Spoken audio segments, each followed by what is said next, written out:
video, we are going to talk about some of the most common and often overlooked ways that you're probably damaging your hair.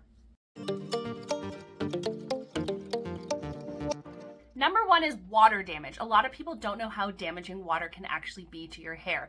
This is because your hair swells when it gets wet, and not only does this make it very fragile, but just the act of the cuticles being swollen for a long time can damage them. Ideally, your hair should not be wet for more than 1 hour. From the time you step into the shower to the time your hair is dry should not be more than 1 hour. So if you are someone that likes to air dry your hair, but it takes several hours, you are absolutely damaging your hair by allowing your hair to air dry. You can remedy this by wrapping it up in a microfiber towel. This might help it dry faster, but if it still takes longer than an hour, what you need to do to prevent damage from water is blow dry your hair.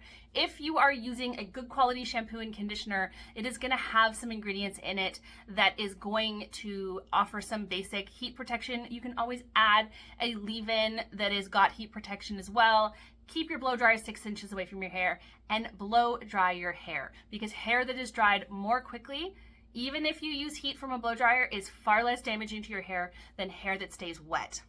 You also want to really avoid anything like vigorous brushing, putting your hair up in a bun while it's wet, sleeping while it's wet. I know a lot of people think that by leaving their hair wet and not blow drying it, they're keeping their hair protected and safe and healthier, but you're actually damaging your hair. Brushing your hair is the next most common way that people break their hair. I do think that most people know that you're supposed to brush from the bottom and work your way up, but a lot of people don't realize that even the type of brush you use can make a difference. You want a brush that's a detangling brush. It's gonna have long bristles that are super flexible. Those are going to help to pull apart tangles without ripping them and causing breakage and damage to your hair. And reefing through tangles is going to break your hair, especially if you break it wet. And that's often people you see that have got all the little split ends all along their hair shaft. It is absolutely almost always breakage from rough brushing their hair and using the wrong type of hair brushes. Next is friction damage. A lot of people don't realize how much damage they can do to their hair while they're sleeping. If you're someone who wakes up with your hair in a rat's nest, a complete mess, then that means you are moving around a lot at night and you need to protect your hair while you're sleeping. This can be in the form of a silk or satin pillowcase, a silk or satin hair bonnet, or a loose protective hairstyle like a very, very loose French braid with a satin scrunchie tying it at the end.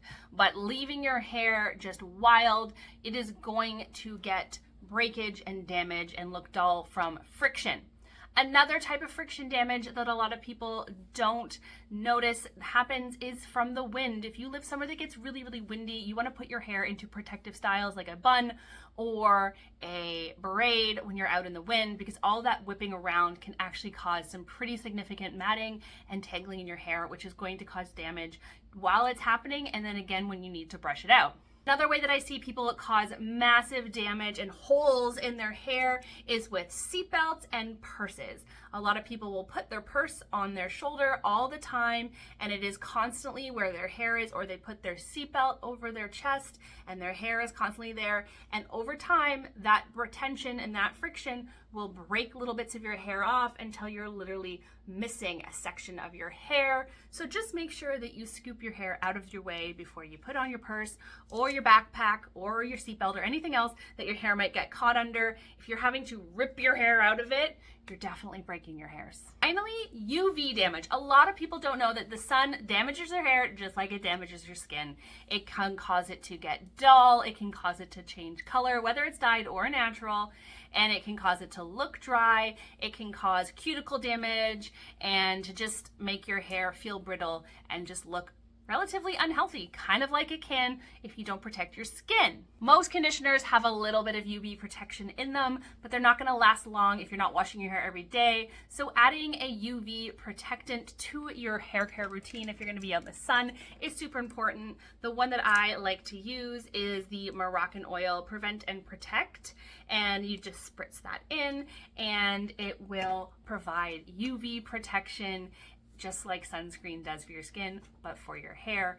And not only will your hair not change colors out in the sun, but it'll stay looking soft and shiny and smooth and not get dull and brittle and dry and damaged. I hope that helps. I hope you learned some things that you might be doing that you didn't know you were doing that could be causing damage to your hair, because it's really frustrating when you're trying to fix your hair and you can't figure out the problem. And sometimes the most obvious problems aren't the ones that are causing it. Sometimes they're problems that you didn't even know were a problem.